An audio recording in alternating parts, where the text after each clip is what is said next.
আজকে অনেক দিন পর তুলো পুদিনা পাতা। যেহেতু আমি প্রায় পুদিনা পাতার রস খাই, আর পুদিনা পাতা কিন্তু হার্টের জন্য, লিভারের জন্য কিন্তু খুবই উপকার।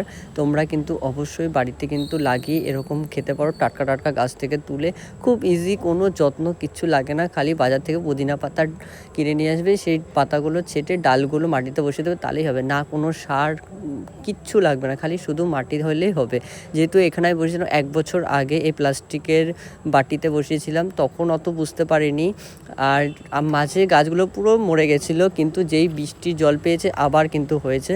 তো এখন কিন্তু আমি বসাবো না, মাঝে কয়েকদিন পর আমাদের ঘরে যেহেতু কাজটা শেষ হয়ে যাবে, তখন গিয়ে আমি আবার পুদিনা পাতা বড় একটা গামলাতে বসাবো। আর আমি কিন্তু প্রায় রস খাই, তোমরা কিন্তু প্রায় রস খাও, হার্টের পক্ষে, শরীরের পক্ষে খুব উপকার। আর বাজার থেকে কিন্তু সবসময় পাবে না পুদিনা পাতা। আর এখানে কিছু উচ্ছে হয়েছিল, সেগুলো বুড়ো হয়ে যাবে, সেজন্য কিন্তু এই উচ্ছেগুলো তুলে নিচ্ছিলাম। আর তো চলো, আজকে এইটুকুই হারভেস্ট করলাম। পরের ভিডিওতে না ভালো করে